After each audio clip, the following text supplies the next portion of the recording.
Hi everyone. So we're going to do the DNA structure virtual lab, and this video is just here to help you get through it in case you missed the Google Meet or you need some extra help. So we're going to go through and start with the next slide. It just gives you instructions on how to use some of the tools in here. So it says important, do not resize objects during the activity. They were made a specific shape and size, so don't stretch them or squish them. Just click and drag, okay? So for moving puzzle pieces in this activity, you will move puzzle pieces to fit them together. This will require you to click on the image and drag the puzzle piece around. You will sometimes need to rotate an individual puzzle piece to make them fit together. To rotate an image, click and drag the rotation handlebar. So you can see when you click on an image, it usually has that little dot. So ready to test your skills at moving objects around. Move the smiley face into the box beneath it and then rotate it to match the one on the left. So if you click on the smiley face, we're going to grab the little circle, and when you see 0 degrees there, that means it's straight up and down. And then you can click and drag it down into the box. Okay, part 1. Number 1, it says observe the puzzle pieces here on this slide only. How are these puzzle pieces similar? So we've got 4 puzzle pieces. We've got S's and P's. How are they similar? So you could take a look at, do you think anything about their shape is similar? Do you think their color is similar? Whatever you think they have in common with each other. And then number 2 says fit all of these puzzle pieces together. So if you take a look, the S has indents that actually will fit a P in there. So I'm going to take this and see, oops, took it too far. So, and if you have the object selected and you use your arrow keys, you can give them smaller movements. Sometimes it's hard to see. This one we're going to have to click and drag a little bit to get it to fit down. Like that. And then we'll put this one here. We have to turn it a little. There we go. That's how you fit them together. Describe the resulting structure created when all the pieces fit together. Well, what does this look like to you? I don't know. Does it look like links in a chain or a rope, or, kind of describe what you think it looks like. And then here's our next slide. Observe the puzzle pieces here on this slide only. How are these puzzle pieces similar? Well, again, we've got some letters on each of them, A, T, G, C, but they all have this arrow area, like the pointy end.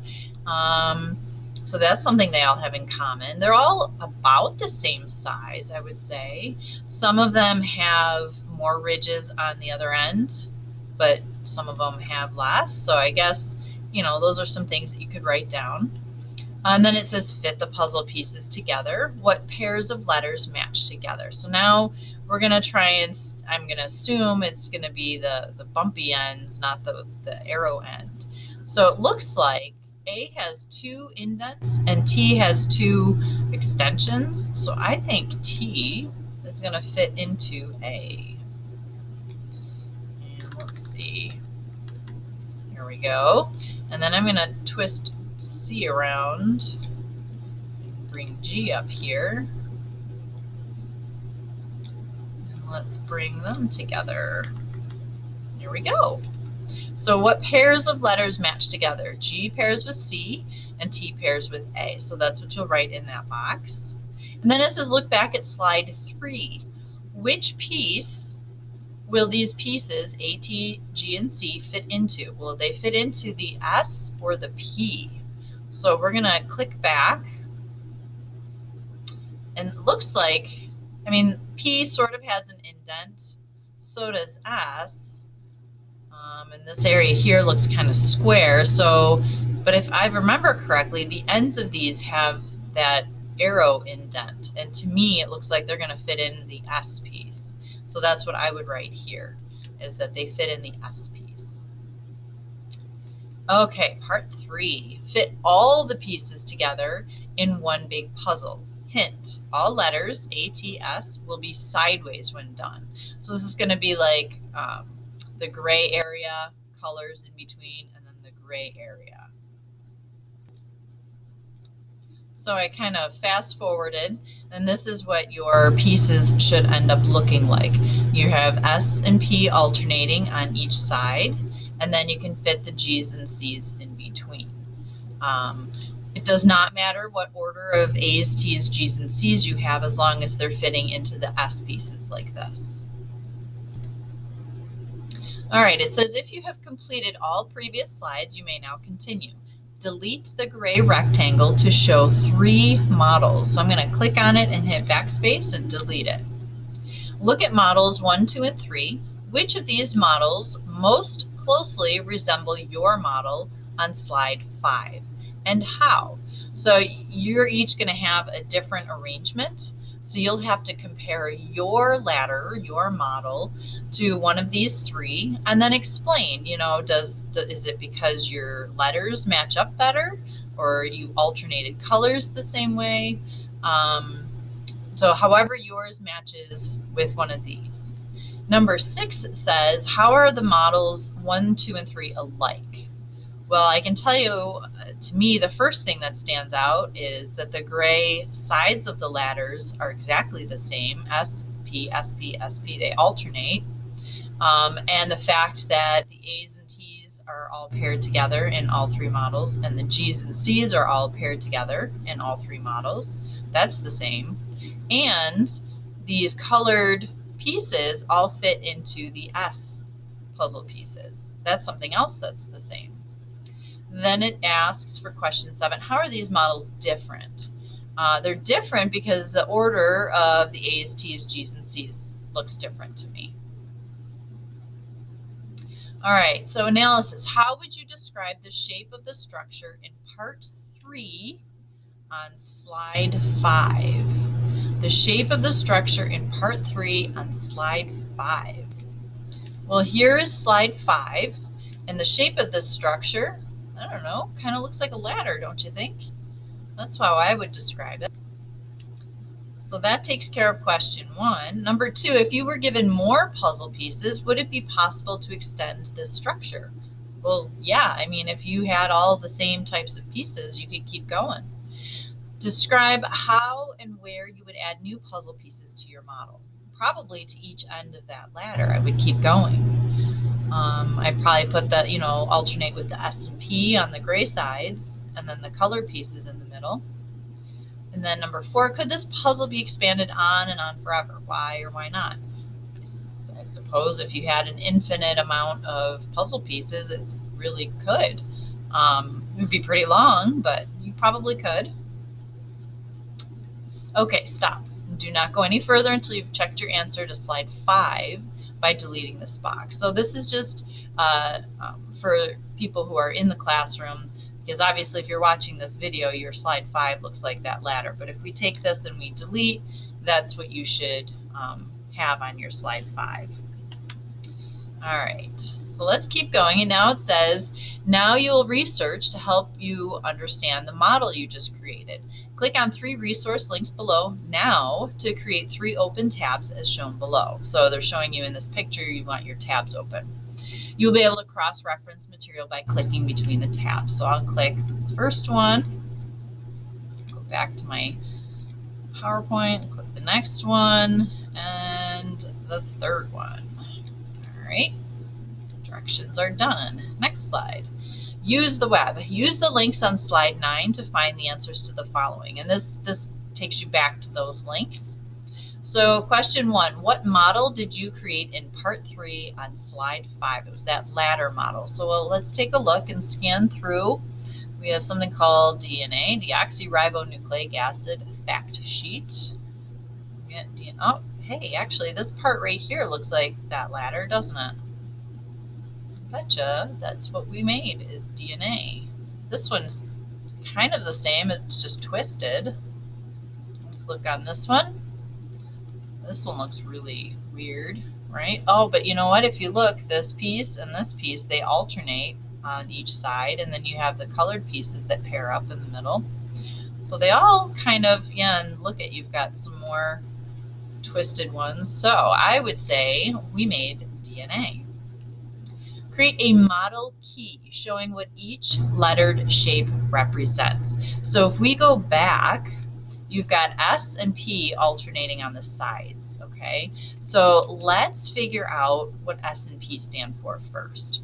So if we go on each of these sites, look, you've got S's here, there's a little P, so I wonder what those could be. So you'll have to read through and see if we can find something about the sides of the ladder. You'll have to read through what is a DNA double helix.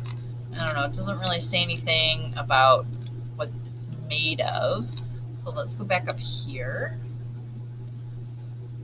Here they're made up of bases. Oh, here's what the A's, T's, G's, and C's represent. So you could actually pause the video and write these down.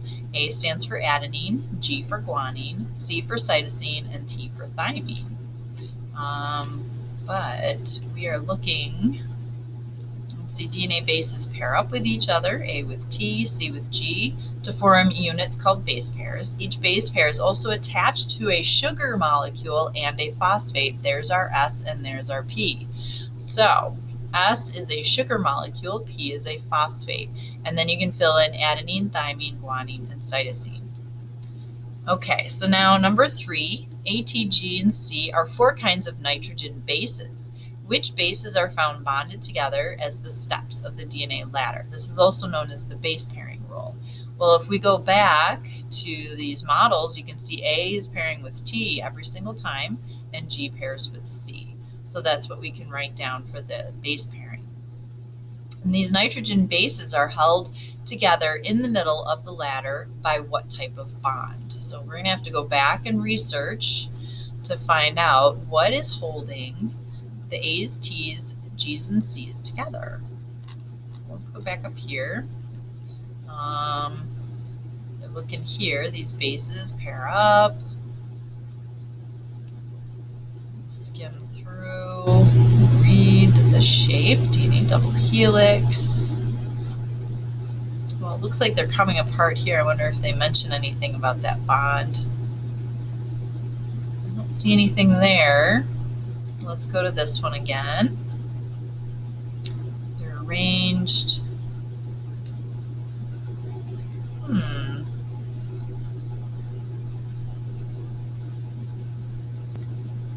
Okay, I went back to this National Human Genome Research site, and here is where we can find the information. So it says, to understand DNA's double helix from a chemical standpoint, picture the sides of the ladder as strands of alternating excuse me, sugar and phosphate groups.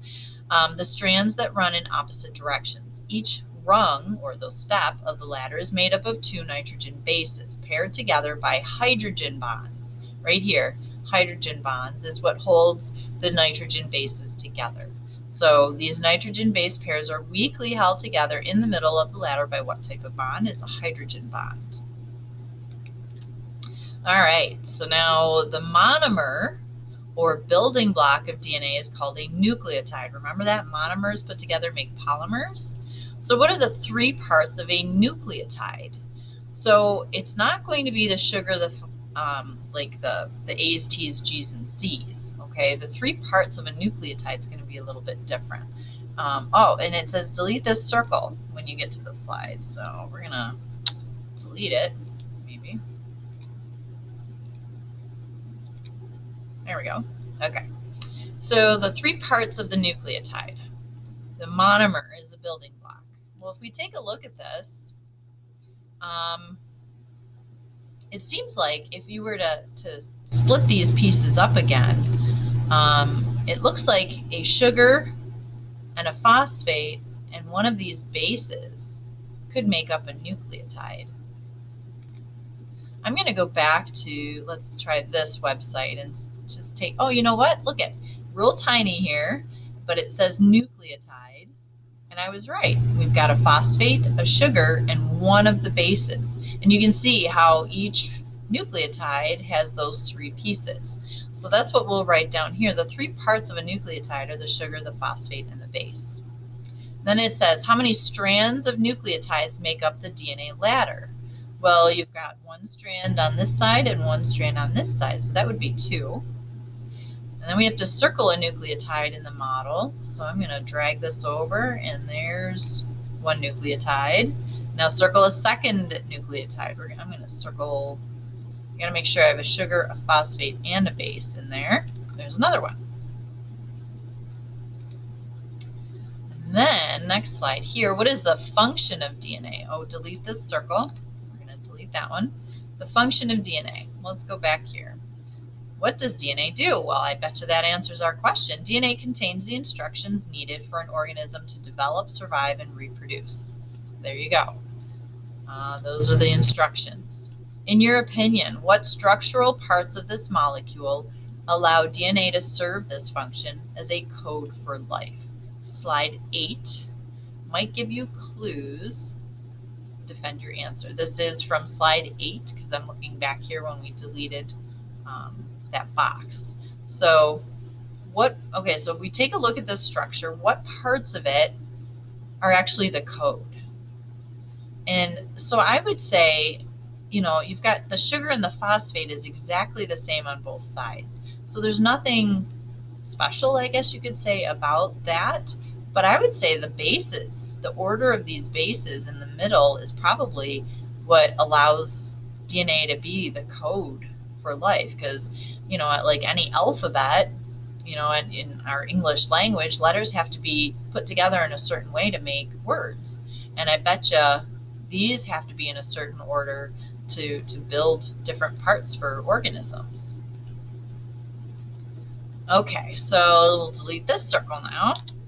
Oops, nope, we need to delete the circle. There we go. Match the following parts on this diagram and answer the two questions to the right. So we have deoxyribose sugar, we have the phosphate group, hydrogen bonds, a nitrogen base pair, and a nucleotide. Well, the nucleotide was the most familiar to me. We went back here, this is on slide 11, and we circled a nucleotide, which had a phosphate, a sugar, and a base in it. So I'm going to look for that first, just because that popped in my head first. So where are we seeing? We've got a sugar, phosphate, and a base. This is just pointing to the P. This is pointing to the S. This is pointing to that circle. So there's the nucleotide. All right. Well, the P, that's the phosphate. And then we have the S on the backbone. That's going to be the sugar, and that's why it's called deoxyribonucleic acid, because that's the type of sugar that it has in it. And then, let's see, this one up here is showing a bracket around A and T. So that is describing the base pair, and that means these lines are representing the hydrogen bonds. So we're going to click that over. And then we can't forget to answer the questions over here. How many times does thymine and adenine bond together? So there's 1, 2. Cool. How many times does guanine and cytosine bond together? We've got 1 group, 2 groups, so twice. Oh, you know what though? I'm reading the question wrong. Here, hydrogen bonds. This question should be phrased. Oh, it is phrased. I misread it. So it says, how many times does thymine and adenine hydrogen bond together? They bond twice. Do you see how there's 2 lines representing the 2 bonds?